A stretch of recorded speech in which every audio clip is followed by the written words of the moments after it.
Là, nous recevons Abdoulaye Diallo. Abdoulaye Diallo, défenseur central du Casa Sport depuis très longtemps dans cette émission Sous l'arbre à palabres. Une émission qu'il dit très suivre tout le temps depuis l'extérieur. Abdoulaye Diallo, son nom sonne beaucoup dans cette équipe du Casa Sport depuis très très longtemps.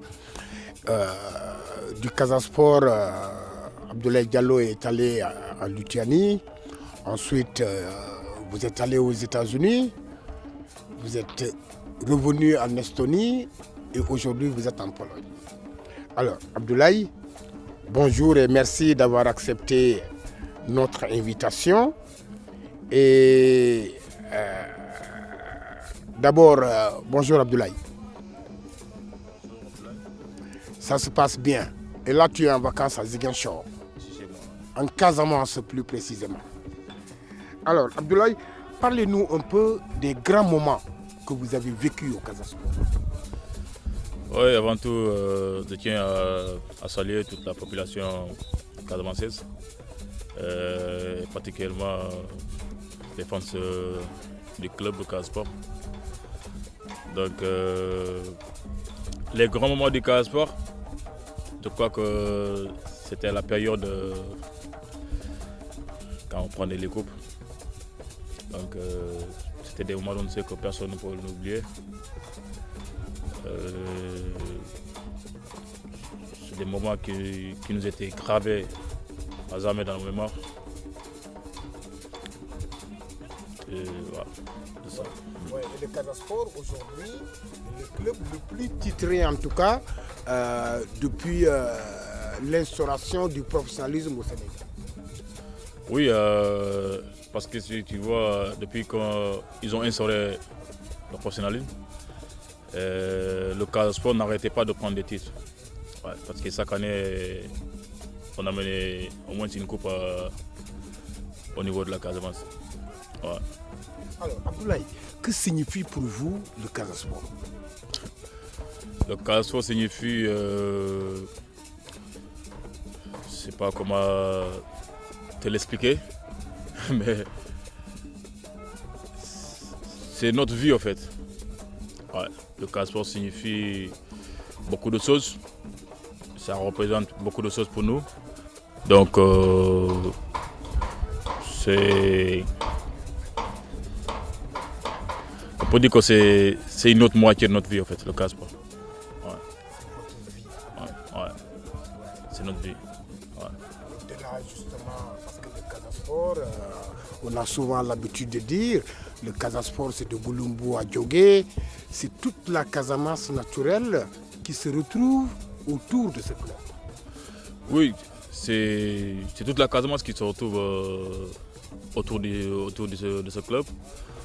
Parce que c'est seulement le Casa Sport aujourd'hui que tu vois que les Casamançais s'unissent pour se voir. C'est uniquement le Casa Sport. La Casamance est tellement divisée dans beaucoup de choses, mais c'est uniquement le Casa Sport qui regroupe tous les Casamançais. Raison pour laquelle ça signifie beaucoup de choses pour nous. Ouais. On vous aura dit souvent que malgré les difficultés de cette région, avec les troubles que cette région a connus, mais le Casa Sport est resté debout.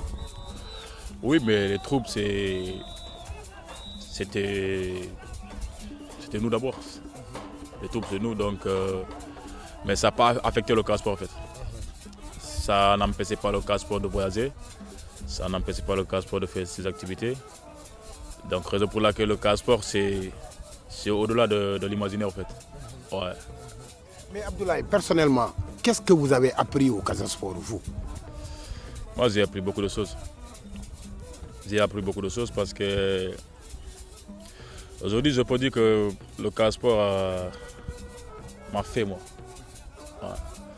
Parce que quand je dis ça, c'est parce que moi j'ai très tôt perdu mes parents.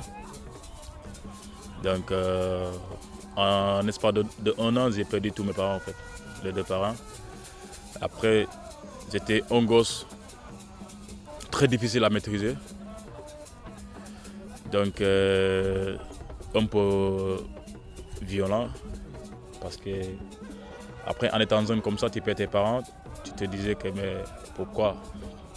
Et ça m'affectait. J'ai devenu un gosse très très violent. Mais aujourd'hui, je peux dire, alhamdoulilah, c'est à cause du Casa Sport que je suis redevenu une personne normale, une personne qui tolère. Ils m'ont donné aussi une très bonne éducation. C'est le Casa Sport et ma maman ici qui m'a adopté. Et c'est son mari même, et il fait partie des gens qui ont fondé le Casa Sport, Ibou Gueye. Donc la maman s'appelle Diadeto. Donc elle m'a vraiment accueilli. Et je peux dire qu'elle et le Casa Sport m'ont vraiment continué à m'éduquer jusqu'à ce que je suis devenu la Diallo, que tout le monde connaît comme ça. Mais auparavant, j'étais dans mon monde, j'étais un homme très difficile. Même vous le voyez, quand je jouais au Casa Sport mes débuts, ça se ressentait en fait. Ouais, j'étais tout le temps dans l'excès d'énervement. Et quand les gens partaient comme ça, moi je partais de l'autre côté. Mais au fur et à mesure au Casa Sport, on me tolérait, on m'expliquait que la vie c'est pas ça. Ouais. Ils m'ont carrément redressé et je suis devenu normal. Ouais. Vous êtes devenu cet enfant aimé par pratiquement toute la Casamance. La raison pour laquelle je me suis dit aussi que c'est une dette. C'est une dette et que j'ai tout fait, tout fait moi et mes camarades pour essayer aussi de participer à redonner le joie que cette Casamance manquait durant tout notre passage au niveau de ce club. Oui, c'est vrai que durant votre passage au club, c'est le moment où la Casamance était en trouble. Il fallait que cette équipe du Casa Sport qui devait redonner espoir à cette région-là. Mais aujourd'hui, avec un peu le recul, comment vous appréhendez un peu la vie actuelle du Casa Sport? Pour ne pas te mentir, je ne sais pas mentir. Je n'ai pas peur de personne. Je respecte, mais je n'ai pas peur de personne. Actuellement, ce qui se passe dans le club ne me plaît pas, ne te plaît pas, ne plaît pas à beaucoup de gens. Parce qu'aujourd'hui, nous, notre nouvelle génération, moi je ne dis pas aux vieux, parce que les vieux, ils ont fait ce qu'ils devaient faire. Ils nous ont tout donné, ils nous ont appris, ils nous ont monté le sommet. Mais aujourd'hui, nous sommes là, en étant des enfants d'abord, et en se disant tout savoir en fait. Parce qu'actuellement, le club traverse des crises depuis 2014 que personne ne comprend. Et jusqu'à présent, ça a répercuté dans le club. Pas de trophée. Et la Casamance n'est pas content. Et vous avez mal pour ça? J'ai mal. J'ai mal parce que aujourd'hui, la génération de 119, ils avaient mis le club haut. Après, il y avait des moments difficiles. Le club est resté comme ça. On est venu, on a ramené le club là. On a dépassé la génération de 119, on a ramené le club. Donc nous, avec nos générations, on pensait que le club allait rester là ou dépasser. En fait. Mais ces personnes-là, ils ont encore rabaissé le club Scamba. Donc, tous les sacrifices qu'on faisait, malgré les tentations de partir, nous nous sommes dit non, on va rester. Nous allons relever tous les défis. Nous allons redonner le sourire à la Casamance. Et ces personnes-là, ils sont venus aujourd'hui, ils ont rabaissé le club. Et c'est des choses, on sait qu'on ne peut pas tolérer ça parce que quand tu te sacrifies autant pour le club et que des gens comme ça viennent perturber ou essayer de détruire tout ce qu'on a fait, nous, on les casser. Parce que je parle des vrais casser. Parce qu'on veut casser, quand tu vas au bois sacré, on t'explique beaucoup de choses. Donc on veut casser, ne devait pas se comporter comme ça. Raison pour laquelle ça me fait très mal. Et je le dis au fort. J'ai peur de personne. Je suis personne comme ça. Quand je vois des choses anormales, je le dis. Mais ils sont passés à côté en fait. Ouais. Aujourd'hui, c'est vrai, vous l'avez dit, hein, depuis quelques années, voire plusieurs années, le Casa Sport n'a pas brandi de coupe. C'est vrai que le club, ce n'est pas tellement ça aujourd'hui, avec toutes les difficultés que nous connaissons, notamment sur le côté des supporters. Je vous ai entendu à un moment donné fustiger justement ces divisions qui ont affecté les supporters. Oui, mais ils sont qui? Ces personnes-là, ils sont qui? Ils ont fait quoi pour le club? Ils ne sont pas meilleurs des... par exemple, moi je prends référence souvent aux sites aux vieux qui ont créé le Casa Sport. Ces personnes-là, ils méritent du respect. Ces personnes-là, beaucoup ne sont pas là. Eux là, ils ne savaient pas comment ces personnes-là ont créé le club. Donc ces vieux-là nous ont laissé notre patrimoine. Ils disent ça c'est pour les fils de la Casamance. Et quelques-uns viennent ici pour perturber toutes ces personnes-là. Aujourd'hui, il faut respecter la mémoire de ces personnes-là. Quel sacrifice toi tu as fait plus que ces gens-là? Qu'est-ce que eux, ils ont fait plus que moi que ce pas? Qui te parle, dis-moi. C'est ça la question.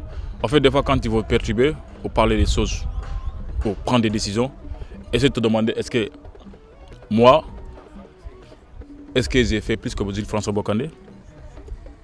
Ou les Maîtres Diallo, tout ce monde, les Noirs Cité, ou les Sédou qui se sacrifient tout le temps pour le club?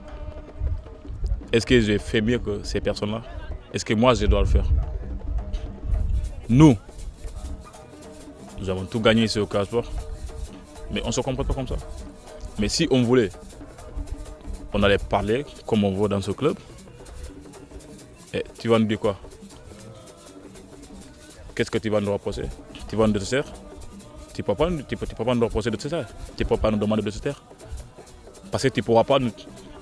On a tout fait dans ce club. On a tout gagné, on s'est sacrifié, on a fait des voyages dont tu sais qu'aujourd'hui, on va les expliquer au niveau du cinquantenaire après, comme ça. Chacun saura qui est qui. Mais il faut que ces personnes-là arrêtent. Donc le message, c'est de demander véritablement de retrouver l'unité qui a été cimentée par justement ceux-là qui ont créé le club. Je vais te dire une chose. Cette unité-là, les gens vont l'accepter. S'ils l'acceptent pas, ça va se passer autrement. Sédou, le président Sédou, il ne prend pas ses responsabilités, ça va retomber sur lui. Donc aujourd'hui, il est temps que chacun prend ses responsabilités. Parce que ça, le Casa Sport, c'est pas rien ça. Le Casa Sport, c'est pas Guirac, c'est pas Cap Skirring, c'est pas Oussouye, c'est pas Djogé, c'est pas... Le Casa Sport, c'est tout le monde. Et au niveau, même au-delà du Sénégal, le Casa Sport existe. Donc il ne faut pas que les gens restent dans un coin et ils pensent qu'ils ont plus fait que d'autres personnes. Donc ils ont droit de faire ça ou de faire ça. Donc il faut que ça s'arrête. Alors aujourd'hui, avec justement le temps, je rappelle que nous êtes dans cette émission sous l'arbre à palabre qui reçoit Abdoulaye Diallo.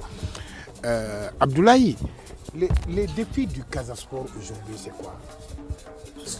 C'est d'abord éliminer ces perturbateurs-là. Il faut les éliminer.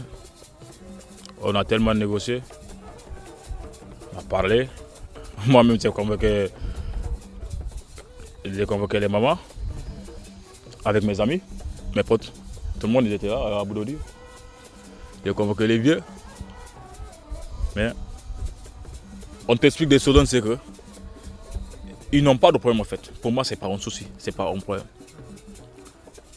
Ablaye, la rébellion était plus compliquée que ces petites choses-là. Aujourd'hui, on est arrivé à terme, alhamdoulilah. Donc on va laisser ça passer. Mais voilà. Donc il faut les éliminer. Il ne faut pas accepter, il ne faut pas suivre les cases, il ne faut pas suivre la majorité. Ben, qui nous attend? C'est juste ça. Voilà. Et l'autre défi, sur le plan sportif? Le plan sportif, c'est aussi les dirigeants actuels de se remobiliser, de faire tout pour amener le club là où il était, avec les joueurs. Ce n'est pas uniquement les dirigeants, c'est une équipe, il y a trop de composantes dans une équipe, trop de composantes en fait. Donc il faut que chacun prenne ses responsabilités. Parce que moi, quand je prends like, référence à nous. Quand on était ensemble, on prenait des décisions qui concernaient nous les joueurs. Après les dirigeants aussi, ils vont faire le boulot. Donc chacun faisait son boulot et ça passait vite en fait. Donc aujourd'hui, même les joueurs, c'est les acteurs, c'est eux qui entrent dans le terrain. Donc ils doivent aussi prendre les responsabilités et savoir que ce maillot-là, c'est pas 10 heures. Ce maillot-là, ça signifie beaucoup de choses. Donc on dit que ce maillot est sacré.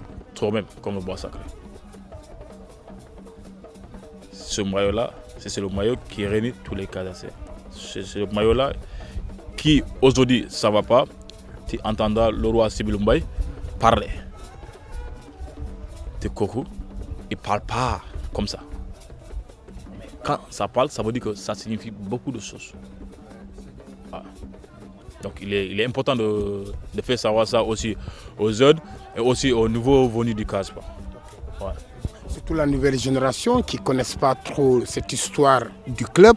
Je crois que c'est bon que cette jeune génération puisse s'approprier justement l'histoire de ce club pour qu'en entrant dans le terrain, qu'ils puissent savoir qu'au-delà du football qu'ils font, ils ont énormément de personnes qui croient en eux, qui prient pour eux, qui prient pour des moments de défaite, ne dorment pas, ne mangent même pas, pour ne pas dire ne dorment pas. Mais je vais te raconter quelque chose. On devait recevoir ici l'AS Pikine. Et deux vieux. Ils sont dans les 80 ans comme ça. À 8 h, ils ont sonné chez moi. Ils ont demandé auprès de moi. Je dormais. Après, je devais partir au Roumain. Je les ai reçus dans notre salon. Ils m'ont dit Diallo. On parle en Diola. Vous nous reconnaissez? Bon. Je ne le connaissais pas en fait. Mais comme tu vois, j'ai mimé, j'ai dit oui. On m'a dit non. Tu ne connais pas. Bon, on se présente. L'autre il s'appelle Nyafuna. L'autre j'ai oublié. Ils m'ont dit on est là juste pour t'expliquer comment marquer un but de la tête. Je te dire. Comme ça. Billahi. Je le sais encore. Ils m'ont dit le gars, quand il met la balle, lorsqu'il arme son pied pour tirer, va à fond. Premier poteau. Tu vas marquer. Et sur le 5 ans, on a joué ici un match très serré contre l'AS Pikine. À la 83e minute, nous avions un corner et j'ai coupé la balle au premier poteau. But. 1-0. Et c'est là que j'ai couru aux tribunes de couverture parce que je savais qu'il s'assoit là-bas. Yeah. Et c'est là qu'ils m'ont dit que Bokandé marquait comme ça les buts. Comme ça. Je ne sais pas si c'est au hasard, je ne sais pas quoi. Mais ils étaient à la maison. Après, je suis parti au terrain. Au Rogoma, on a dormi là-bas au Sangomar. Le lendemain, c'est le match. Et ça s'est passé comme ça. Et quand j'ai marqué le but, Pikine, ils ont essayé d'attaquer et on les a remis encore 2 buts. Donc ça veut dire que si des vieux, même si ils ne connaissent pas le foot ou c'est pas quoi, mais le fait qu'ils viennent chez toi te réveiller, ça signifie beaucoup de choses en fait. Ça veut dire que le club là, aujourd'hui, en cas d'échec, comment ils seront eux? Des vieux qui se réveillent comme ça, se disent qu'aujourd'hui on va aller voir la Diallo. Parce qu'ils pensaient que bon, peut-être c'est à moi, il peut se confier. Donc mais finalement ça vous a marqué? Ça m'a marqué parce que j'ai marqué un but comme ça. Donc je dis que le vieux m'a donné un peu de tactique aujourd'hui. Beaucoup d'anecdotes comme ça certainement repassent dans votre tête. Aujourd'hui, c'est vrai, de loin vous suivez toujours le Casa Sport. Alors, votre dernier mot? Bon, mon dernier mot, c'est encore, j'appelle à l'unité. J'appelle à l'unité, que les gens se réveillent, parce que là on dort. Et aussi de penser à nos morts, les gens qui sont sacrifiés pour cette équipe. Les gens, aujourd'hui, quand je prends de la génération de 79, et cette finale de 1980, on n'était pas encore nés, mais on a eu des échos de ce qui s'est passé. D'autres, on les a suspendus à vie, comme le vieux Sylvain Bokandé. Les compliqués et Bassirou Ndiaye, ils ont pris, je ne sais pas, 54 ans. Donc il faut qu'on pense à toutes ces personnes-là. Et aussi d'autres qui ont créé, ceux qui ont créé le Casa Sport et qui ne sont pas là, et qui sont là actuellement, et qui essaient de parler aux gens là et qui ne comprennent pas. Donc il faut qu'ils essayent de penser à ces personnes-là. Et je crois que s'ils pensent à ces personnes-là, ils vont revenir à la raison, parce que c'est nous dans nous. Ouais. Donc c'est l'unité. Ouais. Merci Abdoulaye. Merci beaucoup. Et je rappelle que nous étions avec Abdoulaye Diallo. Abdoulaye Diallo, c'est défenseur teigneux qui a partagé sa défense avec Mme Saïd Thioune, hein, c'est ça? Trahi lui. Il m'a trahi. Mais voilà, après c'est le sport. Hein. Il a tout donné au club. Et aujourd'hui, il voulait aussi changer d'air. Donc ça ne gâche rien de ce qu'il a fait ici. Ouais. Il est toujours avec nous, on s'appelle. Rien n'a changé en fait. Très bien, rien n'a changé, c'est vrai. Alors, nous sommes au terme de cette émission, sous l'arbre à palabre qui recevait justement Abdoulaye Diallo. Abdoulaye Diallo qui est actuellement en Pologne où il poursuit sa carrière professionnelle. Bonne chance Abdoulaye pour le reste de votre carrière. Et certainement vous reviendrez un jour, certainement pour coacher le Casa Sport. Pourquoi pas? Je ne sais pas, mais pas coacher, mais je serai dans la direction. Dans la direction. Je serai dans la direction et je serai toujours un transhumant. Atika. Un transhumant, ça veut dire que voilà, si ce groupe-là part, ils vont me laisser là. Moi, je serai toujours là. Je suis le gardien du temple. Comme les gars le disent, le gardien du temple. Voilà, moi je suis le gardien du temple. Je serai là, toujours. Parce que je ne pourrais pas quitter le Casa Sport en fait. On a signé un contrat à vie. Ouais, moi et tous mes gars. Donc, mais votre émission, vous avez dit de faire des émissions en Diola et en Peul ou en Mandingue, parce que voilà, le français, le Wolof, et nos vieux là-bas, ils ne comprennent pas Wolof. Donc il faut qu'on essaye de faire des émissions de nos langues ici comme ça.